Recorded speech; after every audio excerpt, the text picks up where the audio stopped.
Hello and welcome to Tap That MTG, the show where we tell you everything we know about Magic the Gathering. That's probably right. Doing it right this time. All right. Fun to talk about, nevertheless. I'm Lesley. And I'm Shawna. And today we are bringing you the last of our must-have common and uncommon cards from Core Set. Mm-hmm. The last podcast and video that we did, all the cards weren't released, and then there was a bunch of cards released right after that. And so we wanted to just make sure that we kind of caught up on all the rest of the things that you should look for. Plus talk to you a little bit about pre-release in general. We have done a pre-release video before, and so if you are interested in kind of like a full outline of what pre-release is and how you should do it, please check out our channel and go back to those. You'll see our previous podcasts and videos, and that should help you a little bit on a pre-release if you've never been to one before. Also, I would say, I'm not sure what you think, Shawna, but I think Core Set pre-release is probably one of the best ones for a new player to go to because it's slower. It's slower, and the cards have been seen before. So if you haven't been playing Magic for a while, too, it's another good thing because a lot of those cards you might recognize. So it's not all brand new cards. Yeah. But it's also typically the slowest pre-release as far as number of attendance.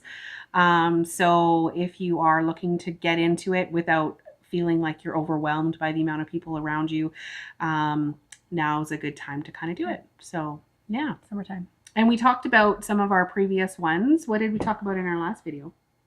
As far as podcast, as far as like the set. Oh, lots of really good cards. There was a lot of really good Anything cards. that you remember that stood out for you? Wow. Or in general rules of things that you look for in cards? Well, definitely you want to make sure that you're not paying too much for a card. And That's you want to keep that piece of advice for sure. That curve as low as you can. So I think we talked a lot about removal. What do you mean by curve? Oh, yes, the curve thing. So you want to make sure that you have just a few of the 1 cost or high cost cards and have most of your cards be in the 2 and 3 cost. Yeah, so a little bit of 4 cost as in mana cost. Mana cost, yes. Okay, yeah. We're not talking about value of cards. No. We're talking about cost to play them. Yeah. So yeah, that's a good advice. Anything else you should think about? Removal. Yes, we talked a lot about removal because both of us make that mistake sometimes and forget to put removal. Not anymore, but when we first started, we definitely were like, no, we'll just put all the creatures. We like the creatures. You do need some removal in there. And actually, you do need a lot of creatures in a pre-release. It's more of a creature-heavy format. However, you do have to, because it's a creature-heavy format, you do have to remember to have your removal in there. So that's kind of like one of the second things you should look for. And a pre-release is different than a draft in that you get to keep all those cards from all those packs that you open instead of having to pick one and then passing it on. So it's a little bit different that way too. Yeah, you get 6 packs. You get to have all the good cards instead of having somebody take it from you. So we hope that you attend a pre-release this weekend. If not, then maybe you're picking up some packs and you're wanting to know kind of what to look for and what to put in your decks. Our rules apply. It doesn't matter what you're making for a deck. So yeah, we'll just jump into it. And if you missed our other videos, then check them out and you can find out kind of what we were talking about. So what's the first one on our list? The first one is it's a white card called Angelic Gift. It's for 1 and a white, and it's an enchantment. And you enchant a creature, and when it enters the battlefield, you get to draw a card. And then your enchanted creature has flying. So you're getting that evasion piece, which we have talked about before, as well as being able to draw a card. And with white, that's not always easy to do. So that's kind of nice. If this is their first episode, what is evasion? Evasion is ways to get around the other person's stuff. So flying, menace, death touch. Yeah. I call death touch evasion too because nobody wants to touch you. Yeah, no, I agree. That's definitely an evasion. Yeah. Also, I think typically with this card, you don't play a lot of enchantments in a sealed format, but this one's just great because number one, it draws you a card and it gives something permanently flying, and it has that enchantment, and it only costs big flying dinosaur. Yeah, exactly. So you can put it on your bomb, you can put it on your little creature, and there's a lot of things in this set too that would give buffs to flying creatures. So if you have something that gives a buff to a flying creature, this will give something flying. Great card. A lot of people don't like enchantments in in limited, well, in Magic in general, but sometimes if you just need that little bit extra just to get through. I have been like mopped the floor with people who have like just put an enchantment after enchantment. You don't want to put all your eggs in one basket, but it's super fun when someone just kicks your butt by just putting 10 enchantments on one thing and swinging in for one time, and you're dead. And you just sit there with your mouth open and you go, all right then. How big that was a fun game. Yeah. So our second one is another white card. It's Griffin Sentinel. And it's 1 white and 2 for a flying vigilance 1/3 Griffin. So it's a small creature. It costs 3. You wouldn't think for a 1 power toughness thing that 3 is worth it, but 3 is right on curve. It's a good filler card, and it has vigilance, so you can attack with it and still keep it as a blocker, which is essentially what it's for. And flying, again, it has that invasion. So because it has flying and vigilance, this makes this a really good card. Yeah, for sure. Yeah. I would use it. So Steadfast Sentry for 2 and a white. It's a 3/2, and there we are with 3/2s. A lot of people don't like them, but we do. And it's another vigilance creature, and when it dies, put a 1/1 counter on target creature you control. Yeah. So it's good when he's out there, and he's good when he leaves. So. Yeah, and it's vigilance. Yeah. So. And then we on to blue. This is a nice reprint. Anticipate for a blue and a 1. It's an instant, which already makes it better than most. And then you get to look at the top 3 cards of your library, put one of them into your hand. Yeah, and the rest at the bottom of your library in any order. So you look at the top 3, which is awesome anyway. It's not just draw 1, or draw 2 and keep 1 or whatever, but you look at the top 3, the rest go at the bottom of your library. A really good way to kind of shuffle through your deck and try and figure out. Great for, I think, this format as well as any format. This is just a good card. Yeah, and if you're finding that you're getting mana flooded or something like that, and you want to just take a peek and see, okay, are my next 3 cards, can I move that extra mana for whatever reason down to the bottom or whatever you're looking for? It gives you a chance to look for it. So. And for 2, this is probably it gets played in all formats, right? Yeah. So it's nice to see that back in standard. Metropolis Sprite. It's a little fairy rogue. Love fairies. The art is really cool on this one. She looks really cool. It's a 1/2 flyer for 1 in the blue. And you can pay a blue later on and give it +1/-1 until end of turn. So give it a little bit of a boost as it's swinging in there, and you can get an extra damage in. Yeah. So that's really cool. Yeah. Instead of a 1/2, it becomes a 2/1. If they can't block, then, or if they can block, it might just kind of prevent them from blocking because they don't want to lose their... True, yeah. They don't want to lose their flyer. Whatever thing that they have that's 2. Flyers are good. So the next one is Sleep Paralysis. It's 3 and a blue, and it's an enchantment. It's a little bit pricey for mana cost wise. However, when you're talking about removal or things that stop their big creatures, there is a late game in every game. Unless you're playing against mono red, but you're not going to be playing against mono red in this format. So you will have a little bit more time than a typical format. So being able to enchant another creature that doesn't untap during it's basically it's tapped, it's sleeping, goodbye, see you later until you can destroy this enchantment. It is sleeping. So I love that. It's so worth it to pay for that. Yeah. This is a great card. Zephyr's Charge. For 1 and a blue, it's another enchantment. And you can pay 1 and a blue again, and target creature gains flying until end of turn. So it's just sitting out there on your board, and you already paid for it, so you already have that mana. And you can just, whenever you feel like it, pay and make one of your creatures flyers. And you can do that more than once, actually. Yeah, well, and better than that other enchantment, too. For a common... It costs 2 to come out and then just 2 every time. Like you said, you can do it as many times as you want. Never even thought of that. But the other one you have to put on a creature. This one just sits on the board and you can just use it on all your creatures if you really want. Late game, all of a sudden all your creatures have flying and you swing in. Oh my God, I want to make that deck. Totally. Oh, that looks so fun. All right, the next one is black. Moving into black. For 1 and a black, we have Blade Brand. It's an instant. I've used this. Yeah. Target creature gains death touch until the end of a turn. And you draw a card. Yep. So great little combat trick. You decide, hey, I have this little 1/1 thing that I'm going to sacrifice. And oh, look at that. I'm going to make it a death touch. And I'm going to draw a card while I'm at it. Love the artwork on there. It's very, very Rakdos kind of Yes, very Rakdos. That's all you have to say. Very Rakdos. Rakdos is red and black, and it's all about crazy shenanigans. Crazy death stuff. Circus. Yeah.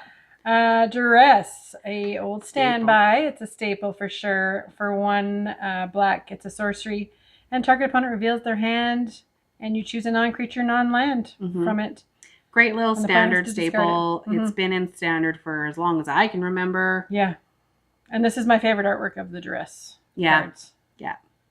They use this artwork pointing at her. Another staple that's coming up, we have 3 and a black for Gravedigger. When it enters the battlefield, you can return a target creature card from your graveyard to your hand.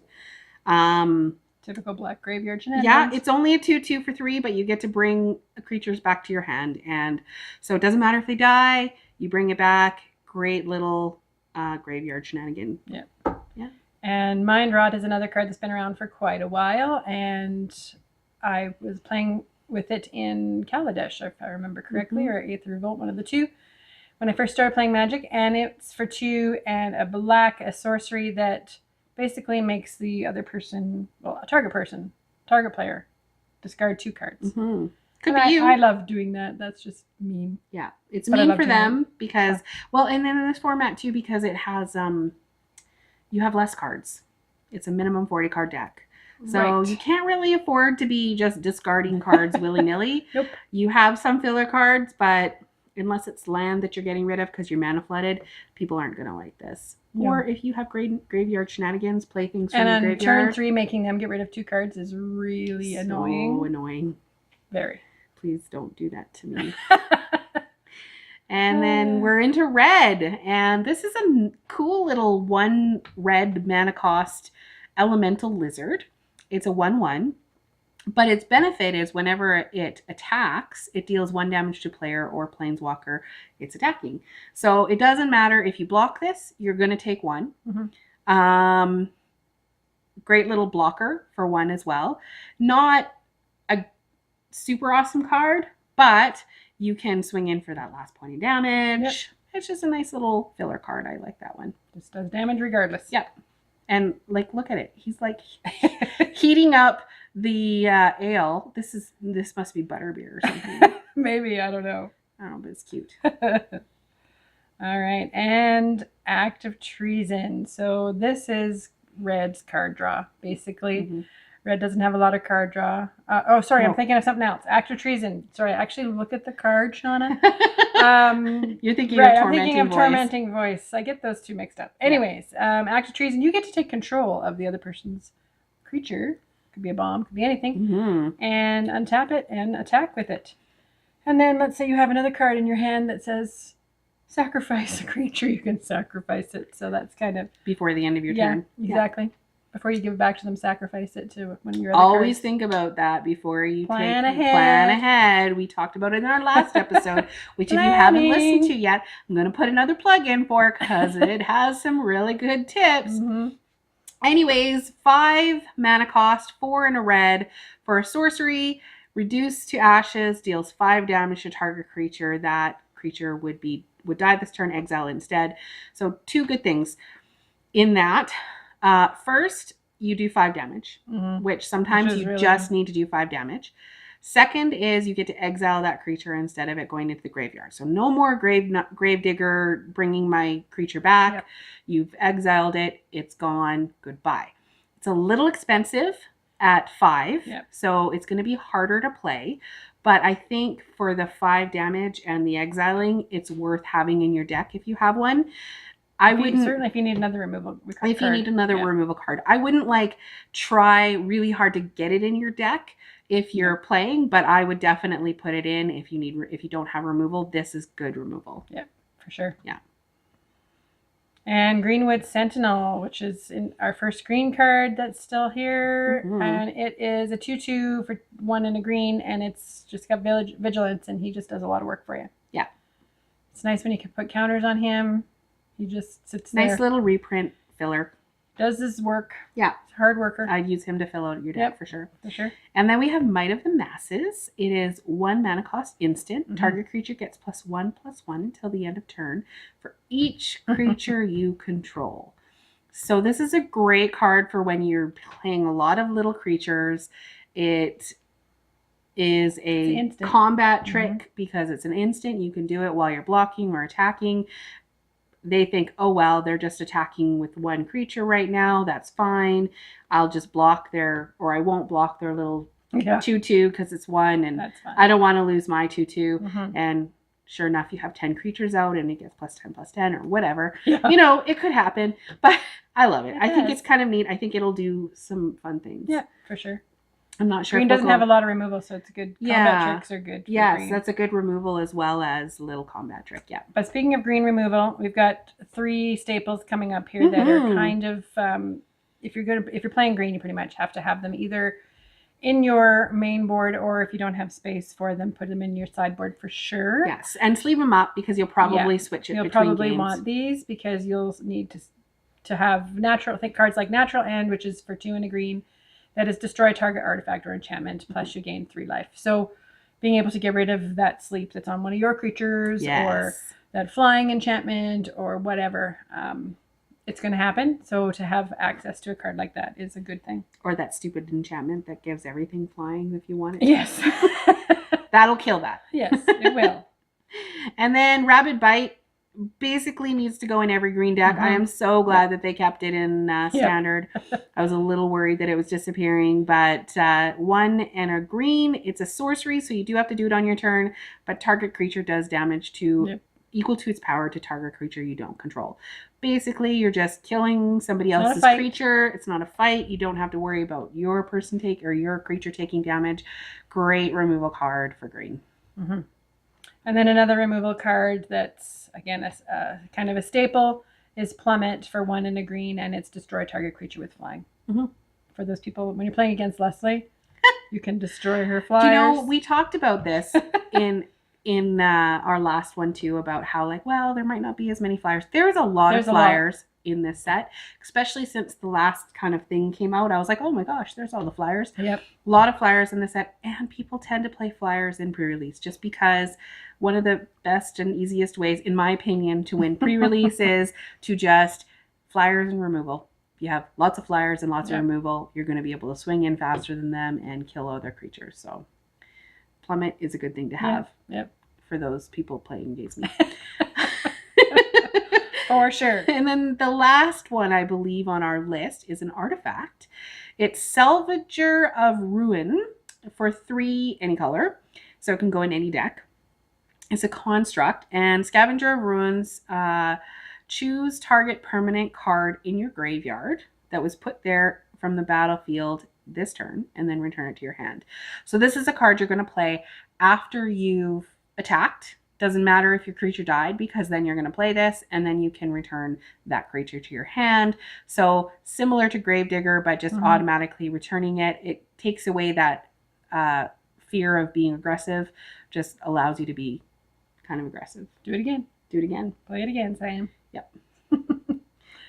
So that's the cards we have from the last bit of the core set pre-release that's coming up this weekend, I believe, right? Yeah. And this weekend, it's lots of rares out there and other cards that are really good as well. We didn't talk about the rares because I think based on what we talked about, you guys. Well, in our previous video at the end, we do talk about some of those rares and mythics that aren't really that great for this format. So again, take a look at that video, and it's at the end of it that we talk about those. You gotta get to the end for that surprise. Yes. So we focus on the commons and uncommons because really those are what's going to be doing the work for you, and the bombs, those mythics and those rare cards are what's going to help you win the game. But in the meantime, you've got to have something out there to do the work for you to get to that point. So so that's why we talk about that way. Yeah. All right. Comments. I think it's going to be really fun pre-release.